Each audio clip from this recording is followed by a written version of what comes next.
Vigano showed up and pled guilty, is what he said. I'm guessing Archbishop Carlo Maria Vigano is anticipating an excommunication in this. Who calls Francis a cancer and Vatican II the metastasizing factor. But I do find that the timing of this is rather fascinating. Archbishop Vigano took to Twitter and accused Pope Francis of being someone guilty of things similar to Ted McCarrick. He also mentions Marcel Lefebvre in his response. I mean, because otherwise, how do you explain the rumors of him about to ordain another SSPX bishop from among the SSPX ranks? I have a contact who's an employee of the SSPX who has conversations about this stuff with the priests, has had a conversation with Bishop Floyd. I messaged. By the way, my name is Joe McClane. I host a radio program called A Catholic Take, where we look at the world through a Catholic lens.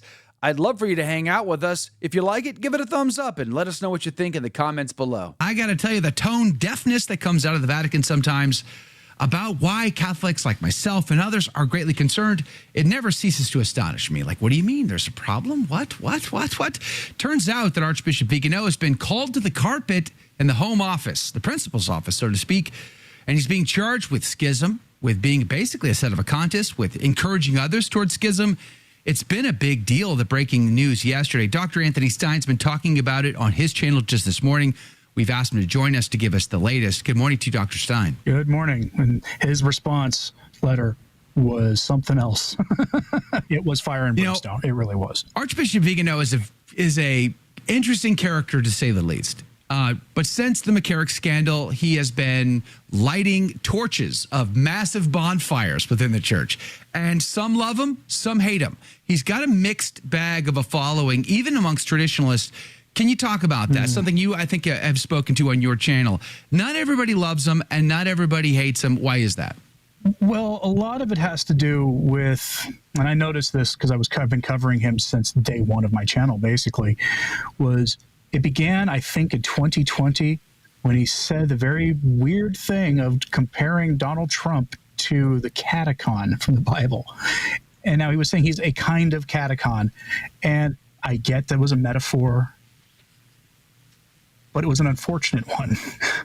Because traditionalists often look at voting for Trump as either I don't like the guy much personally, but I do love what he does to all the worst people out there kind of thing. Or it's a thing they compromise to do, or they refuse and wash their hands at all times. Calling him a catechon is a bit much. That's where it began, I think.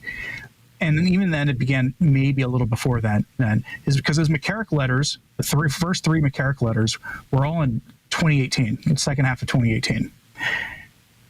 And after a while, people started saying we need to deliver something more than a letter. And for 3 years, all he did was write letters, or 4 years was just write letters, or give an address on an internet conference. But then after the Trump thing, he started talking about Russia being a new Rome of the East kind of thing, and saying interesting things about Vladimir Putin that alienated a lot of people. But so I touched on this in my stream this morning. The Vatican does not understand traditional Catholics in the slightest. I suspect they're going after him as part of the larger crackdown on traditionalism. They believe he's the leader of traditionalism from their actions.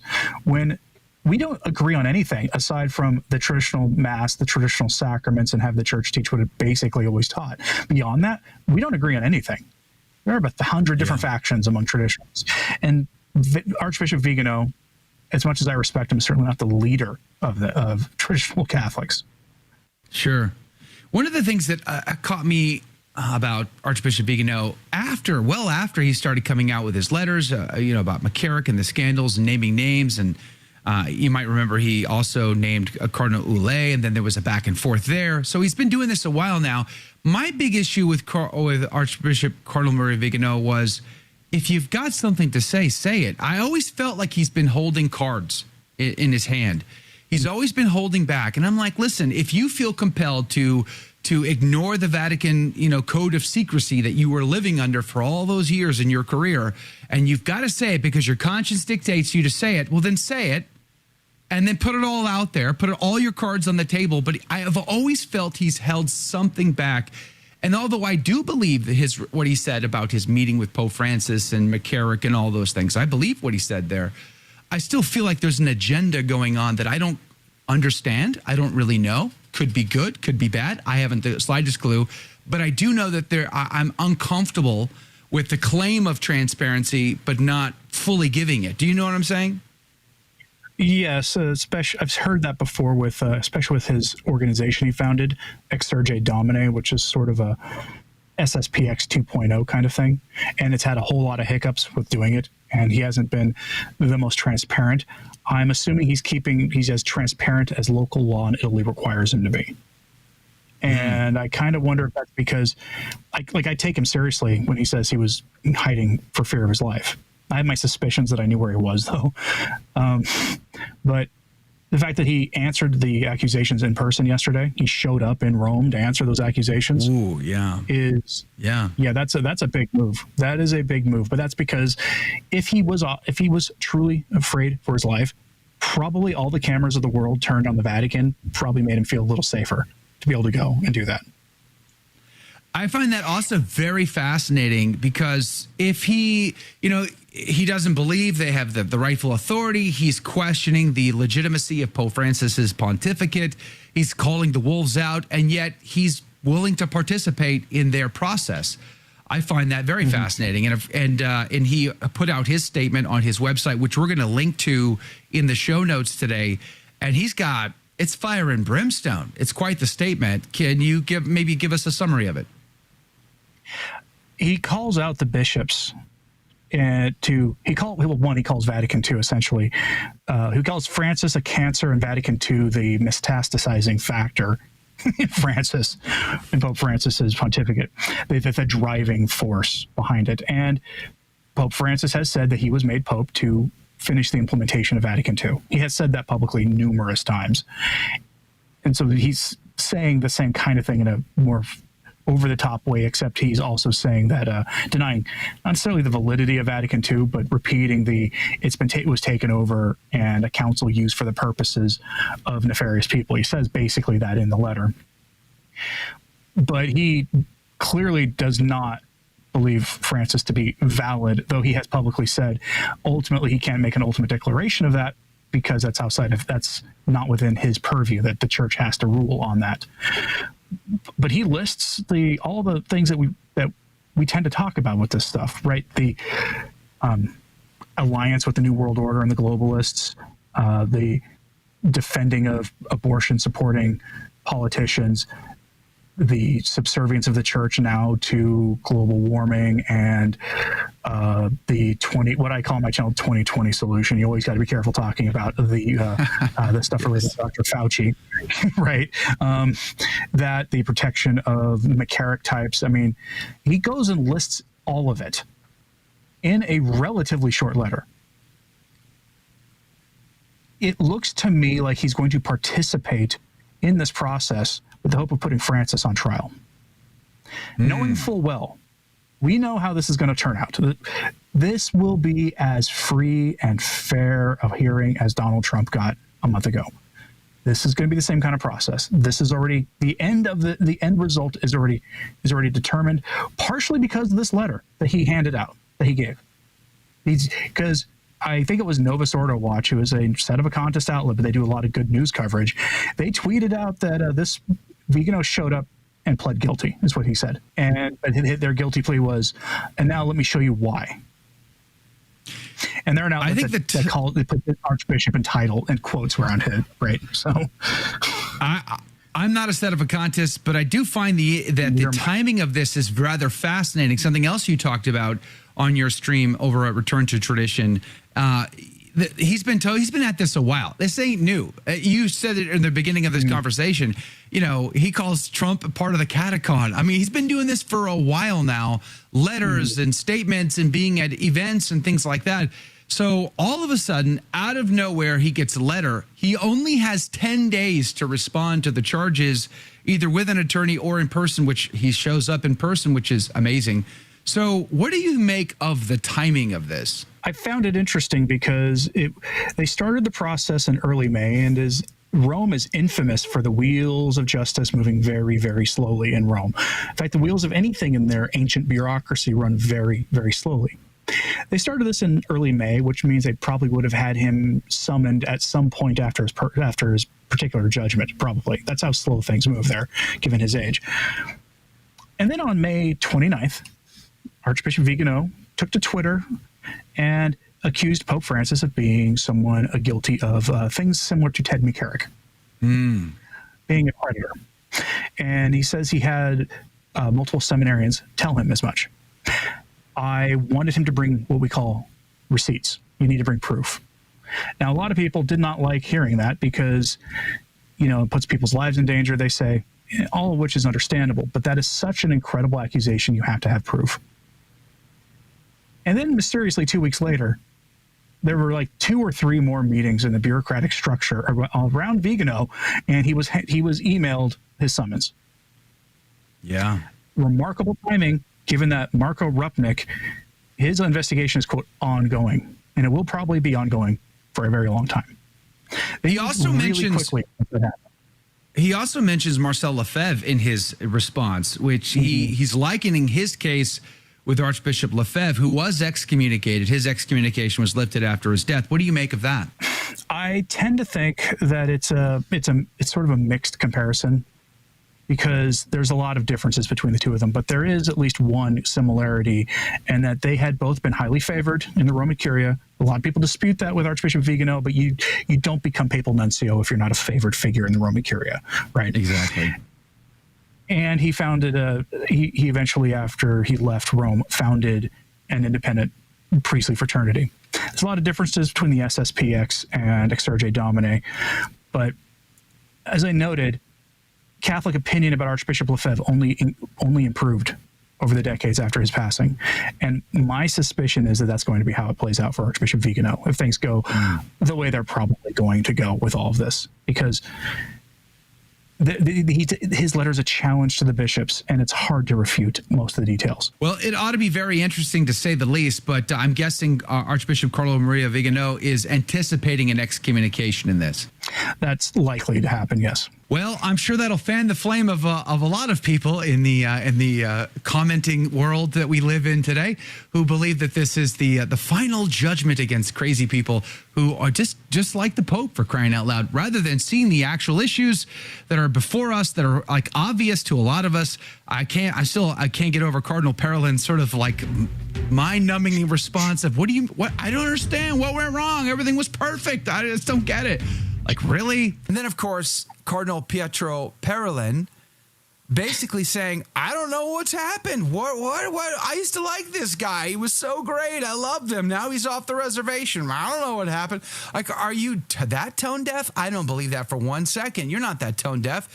You either, you must just not agree with the criticisms, but I don't like the insincerity of the response. At least be sincere. At least say, I used to like Vigano, but I disagree with his claims. I know there are concerned Catholics, but I disagree with their claims. That would be sincere and honest. What I'm seeing here is insincere. This whole, I don't know, like as if you don't know that the world got upset when you pulled out a Pachamama idol in the Vatican's garden and then processed it down the aisle. Like, you can't understand why Catholics would be mad about that? Like, really? Yeah. Like, that's bizarre. That's just that lacks the common sense filter that we are talking about here. And it's the times we live in, and I believe the Vigano story is going to be very interesting because they're going to excommunicate him, and whether you love him or hate him, that doesn't matter at this point in the affair. I think it's going to be telling, especially since McCarrick never, Rupnik never, Sinketa never got excommunicated and won't, right? They get to continue on, and Vigano gets the hammer. Spitball what you think the ramifications of this will be. How big of a dividing factor amongst the body of Christ will this actually end up, do you think? I'd like to think that this will have zero effect, but I am looking at this in the larger scheme, or the larger view of there potentially being another Latin Mass crushing document next month, if that rumor is true. Yeah. And in the broader scope of, I guess you can now add Vigano to the list of cardinals and bishops who have, in one form or another, been made not a problem for the Vatican anymore. a list that includes Cardinal Burke and Mueller in some degree. And people forget that Cardinal Sarah was canceled, basically. I mean, he was the divine worship prefect for a long time, and then he was removed for not going along with the program and saying some things that were not on board with Team Francis. So I tend to look at this as a bigger part of the pie, but I think there's a miscalculation on their part too, because I used to get a lot of views with Vigano videos and not so much anymore. And the comments are always much more mixed bag than they used to be. And Yeah, it's not a scientific metric, but you can tell that the attitude has changed towards him. And so Yes. I don't think this will have the effect they're looking for. Or it may even have the unintended effect. A lot of people who were kind of on the fence about him may suddenly be, you might get that Trump effect. You know, the verdict came down and suddenly Trump raised record money and got a lot more popular than he was beforehand. Right. They're making a the other martyr thing. out of the guy. Yeah, like I just told, like I said in my live stream, they could have just ignored him. They could have kept ignoring him. Yep. I agree with your assessment of the timing of it. I think it's a suspect, the timing of all of this. That he's been at this for a long time, and he said a lot of things that could have triggered this kind of a trial, this extrajuridical trial. Which, let's talk about that real quick too. Extrajuridical. I looked at the pillars. We actually are linking to the pillar as well today. But the pillar goes into some of what's being skipped. There's a lot of steps they are skipping to have this extrajuridical trial with Archbishop Carlo Maria Vigano. Talk about that. Why would they skip those? Let me give it to you in this context. One of the things that I was critical about the handling of the Vatican with McCarrick, for instance, is how fast they were to laicizing McCarrick. I felt like they should have not laicized him. They should have put him on trial at the Vatican, and then we could have had all the facts front and center in front of everybody, in front of the whole world.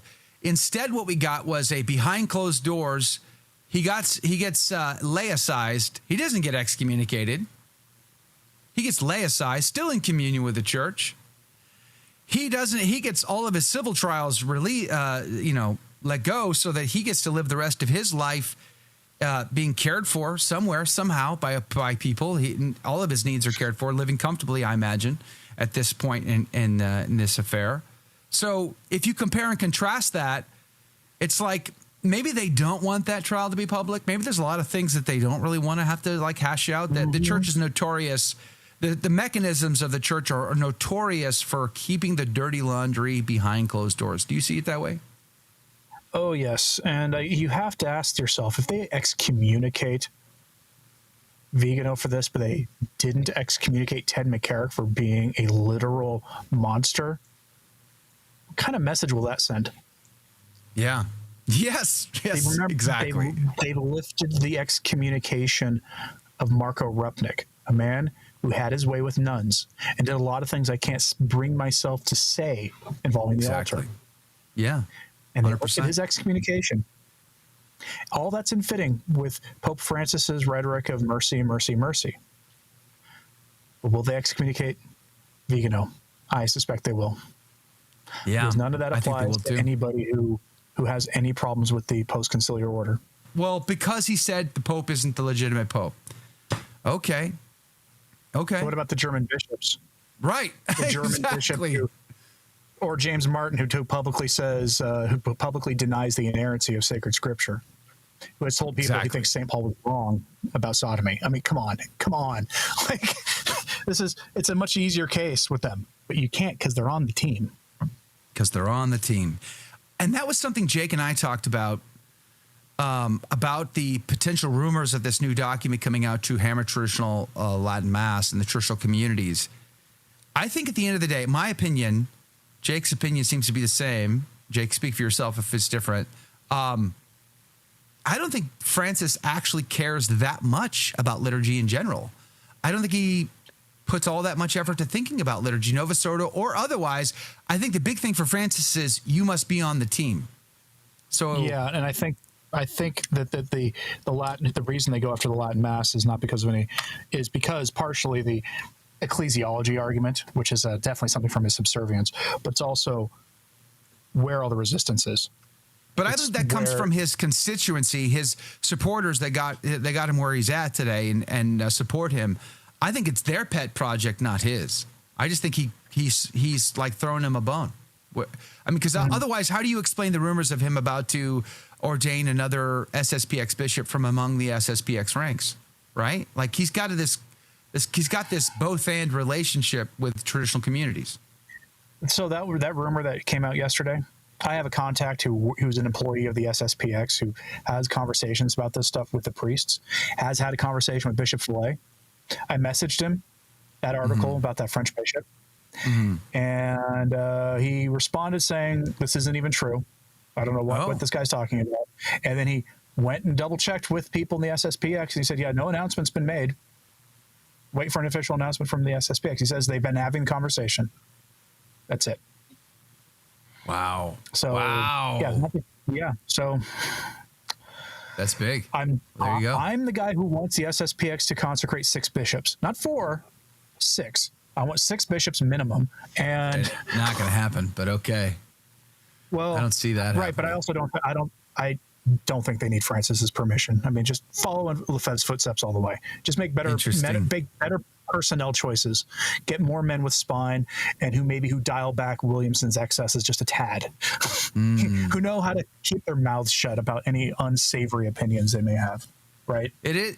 History is an incredible storyteller because something you talked about this morning on your stream was Lefebvre. Now, to be clear, I don't go to the SSPX chapel. I'm sympathetic to their cause, but I do not go to the chapel. Lefebvre's reputation has improved since the 80s, since his passing, right? Like, I think more average Catholics even see him in a more favorable light than they used to. What does that say? That says that that more people are seeing that he was right, that there is a systemic problem, and it isn't just Francis. It's the bitterest pill for a lot of people to swallow, though, is that this problem may have actually involved the popes that they find that they like the most from the last half century, were at least partially responsible in some way or another for the crisis we're in now. And not just in the, oh, look, there's a picture of John Paul II consecrating Jorge Bergoglio as a cardinal, right? Not just those pictures, but some more things more deeper than that. And it's a bitter pill for people to swallow, but I think people are kind of starting to get it, that there is something wrong here, and we certainly don't put John Paul II on the same level as Pope Francis with this stuff. But okay, I want to throw another log on this fire, Dr. Stein, and that is, think about all of the messages from the prophecy side of the Catholic world today. You got, I am not a devotee of Medjugorje, just to be clear, truth in advertising. I am sympathetic. I'm sympathetic to the many faithful Catholics who have gone there and had wonderful experiences or conversions, reversions. I separate that from messages, but nonetheless, just wanted to be clear about that. There is a big activity going on in Medjugorje right now. There's a lot of people saying something big is about to happen or come out of Medjugorje right now. So there's one. Then there's the latest statement that has come out of Texas from Sister Amapola with another message that basically is also warning of something big about to happen. There's countless prophecies out there that we have talked about. You talk about all the time. Just today you shared one from Blessed Elizabeth Canori Mora, one of my faves, about the times that we live in. So I don't think you have to go very far to get to a conclusion that says things feel like they're heating up. How do you see connections between all of that? Sure. And if you don't need prophecy, how about this? The public seems to be very blasé about the fact that there's a Russian nuclear submarine sitting in Cuba right now with first strike capability right off the United States coast. Yes. They publicly reported it, and most Americans are like, eh. And I will tell you, the prophecies I've read of the Third World War, the more contemporary ones, the people who would be able to recognize different national banners, we're talking like guys in the 40s and 50s, they don't have good things to say about the role of the United States in that it's not much of a factor. And the idea, so you take a nuclear first strike capability off the coast of the United States right now, and the fact that the U.S. military, according to a few of the 20th century mystics, are basically playing defense and are not stopping Russia at all, makes you kind of wonder a little bit, especially since Russia has very publicly announced that they now have a deal with North Korea. For Oh, manpower, yeah. if That was if they interesting, need it. wasn't it? And Now, they have already the had biggest a army in deal, the world. actually. They did, but they've got a big deal now with North Korea.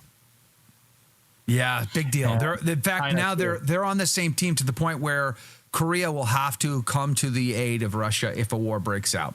So that's a Well, pretty and- serious deal. And think about it this way: that is strategic on Vladimir Putin's part because all the state polls look like Trump's going to get back in, right? Like Iowa, he's now up 18 points in Iowa, which means the Rust Belt is now in play for him in a major way, because so goes Iowa. Generally, so goes the Rust Belt. And what was Trump's best thing that he did was foreign policy.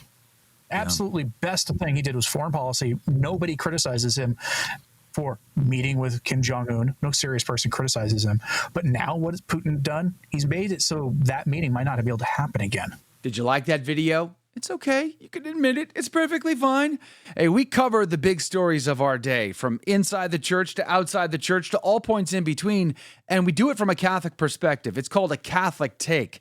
It's a radio program Monday through Friday. We live stream it right here on this channel, by the way, so make sure to subscribe, like, and share. We would be very grateful to you. And don't forget, you're going to want to watch this video right here because you don't want to miss anything.